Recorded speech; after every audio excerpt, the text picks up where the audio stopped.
Hi! Hello అండి. Welcome to Blessy జిడుగు channel.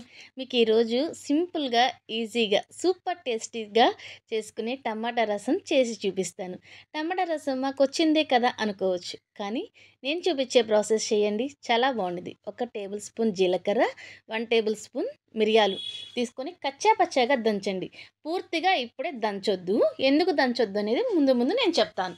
ఇలా కచ్చాపచ్చాగా దంచుకున్న తర్వాత తొక్కు తీసేసి ఉంచిన వెల్లుల్లిని ఒక 10 లేదా 7, 8 లేదా చిన్న సైజు చిన్నుల్లిపాయ వేసేసి ఇది కూడా మెత్తగా అయ్యేటట్లు దంచండి. వేసేసి మెత్తగా దంచండి. మరీ మెత్తగా అవ్వద్దు. ఎందుకో ముందు ముందు చెప్తా. ఇలా కొంచెం కచ్చాపచ్చాగా దంచుకున్న తర్వాత 2 కరివేపాకు రెబ్బల్ని కూడా కడిగి వీటిలో వేసేసి ఇప్పుడు మెత్తగా దంచండి. ఎందుకు అంటే కరివేపాకు కొంచెం ఎక్కువ సేపు పట్టిద్ది దంచటానికి.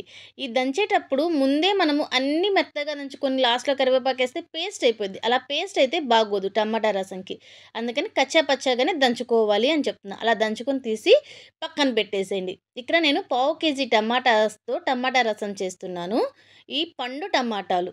ఈ పండు టమాటాలను తీసుకొని ఇలా చిన్న ముక్కలుగా కట్ చేసేసుకొని తీసి పక్కన పెట్టేసేయండి. ఇది ఏం చేయాలి అంటే నేను చూపిస్తాను చూడండి. ఇలా ముక్కలు కట్ చేసేసుకొని తీసి ఒక బౌల్‌లోకి వేసేసుకోవాలి. ఈ ముక్కలన్నిటిని వేసేసుకొని బాగా పిసకాలి. ఎంతవరకు పిసకాలి అంటే వీటిలో నుంచి జ్యూస్ అనేది బయటికి రావాలా అప్పటి వరకు. హలో మేడం గారు, ఈ పిసకడాలు, పిండడాలు ఇయన్నీ నా వల్ల కాదు కానీ మిక్సీ వేసేసుకుంటే పోలా అని మీరు అనుకోవచ్చు. కాదండి. ఇలా పిసికి పిప్పి చేసి పిండి జ్యూస్ తీయండి చాలా బావుండిద్ది. ఇలా మీరు చేస్తున్నప్పుడే కొంచెం కొత్తిమీర కాడల్ని కూడా కట్ చేసుకొని, కొత్తిమీర కాడల్ని, టమాటాలని కలిపి బాగా పిండి పిప్పి చేసి జ్యూస్ తీయండి. ఈ జ్యూస్ తీయటం వల్ల మిక్సీ వేసేస్తే ఒక రకమైన టేస్ట్ ఉంటుంది. ఇలా చేత్తో పిండి జ్యూస్ తీసిన టమాటా రసంకి వేరే టేస్ట్ ఉంటుంది. మిక్సీ వేసిన దానికన్నా ఇదే చాలా టేస్టీగా ఉంటుంది. ఆ మిక్సీ వేసేది ఎలా వేయాలో నేను తర్వాత వీడియోలో ఎప్పుడైనా పోస్ట్ చేస్తాను. ముందు ఈ వీడియో చూసేసేయండి. ఇలాగ ఎక్కడైనా మీకు ఎక్కువగా ఉంటే కొంచెం పిండండి. పిండిన తర్వాత దాంట్లో నుంచి బాగా వచ్చి జ్యూస్ తీసేసి కొంచెం వాటర్ యాడ్ చేసుకొని, ఒక పావు లీటర్ యాడ్ చేసేసుకొని, దీంట్లో నుంచి కూడా మళ్ళీ ఒక్కసారి మొత్తాన్ని పిసికేసి పైన మీ చేతికి వచ్చినంత వరకు పిప్పని తీసేయండి. మరీ బాగా ఫైన్‌గా తీసేయొద్దు వడగట్టినట్లు. అలా అనేసేసి మరీ ఉంచేయొద్దు. ఎక్కువ ఉంచితే మనం తినేటప్పుడు నోటికి తగిలి బాగోదు. మరీ తీసేస్తే టేస్ట్ రాదనమాట. అందుకని చెప్పేసి మన చేతికి వచ్చినంత వరకు మాత్రమే పిప్పి తీసేసి పక్కన పెట్టేసేయండి. చూడండి నేను ఇంత పిప్పయితే నాకు వచ్చింది. ఈ పిప్పిని తీసేసి పక్కన పెట్టేసి, ఇది తీసి స్టవ్ మీద పెట్టేసేసి కొంచెం పచ్చిమిర్చి యాడ్ చేసేసి ఒక 4, 5 పచ్చిమిర్చిని చీలికలుగా చేసుకొని, ఒక హాఫ్ లీటర్ వరకు నీళ్ళు యాడ్ చేసేసిన తర్వాత, ఒక నిమ్మకాయ సైజంతా చింతపండుని గుజ్జు తీసేసి, చింతపండు రసం కూడా ఈ టమాటా రసంలో యాడ్ చేసి, కొంచెం పసుపు వేసి ఒకసారి బాగా తిప్పుకోండి. తిప్పుకొని ఇప్పుడు ఇదే దాంట్లో టేస్ట్‌కి తగినంత సాల్ట్ వేసుకోండి. నేను 1 టేబుల్ స్పూన్, 2 టేబుల్ స్పూన్స్ అని చెప్పను. మీ రుచికి తగినంత సాల్ట్ వేసేసుకోండి. మీకు సరిపోకపోతే అడ్జస్ట్ చేసుకోండి మధ్యలో.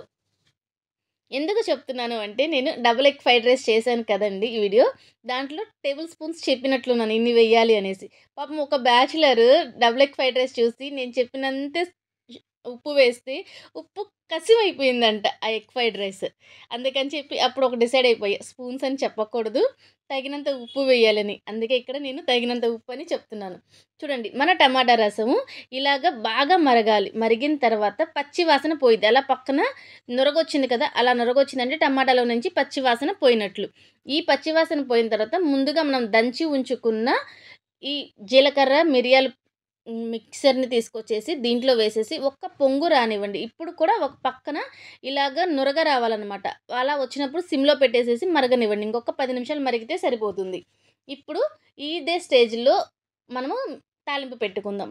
ఆయిల్ వేసేసి ఒక టేబుల్ స్పూన్ ఆవాలు, ఒక టేబుల్ స్పూన్ జీలకర్ర, ఒక టేబుల్ స్పూన్ పచ్చిశనగపప్పు, కాడలతో సహా ఎండుమిర్చిని వేసేసి ఇవి కొంచెం బాగా ఫ్రై అవ్వనివ్వండి. ఇవి ఫ్రై అవుతున్నప్పుడే ఒక 2 రెబ్బల కరివేపాకును కూడా ఆయిల్‌లో వేసేసి కరివేపాకు చిట్టపటమన్నిచ్చిన తర్వాత కొంచెం ఈ తాలింపు అనేది ఫ్రై అయిపోయిన తర్వాత పొయ్యి ఆపేసేసి, ఇష్టమైతే ఇంగువ వేసుకోండి. ఒక పావు టేబుల్ స్పూన్ ఇంగువ వేసేసి ఒక్కసారి జస్ట్ కలిపేసేసి పక్కన పెట్టేసేసేయండి.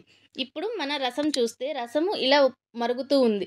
కొంచెం కరివేపాకు లేదా కొత్తిమీర వేసుకొని బాగా ఒక్క నిమిషం మరగనిచ్చిన తర్వాత ముందుగా మనము మీ తాలింపు వేసున్నాం కదా! ఆ తాలింపును కూడా ఈ టమాటా రసంలో వేసేసి ఒక్కసారి తిప్పుకొని జస్ట్ 5 నిమిషాలండి. ఎక్కువ సేపు అవసరం లేదు తాలింపు వేసిన తర్వాత.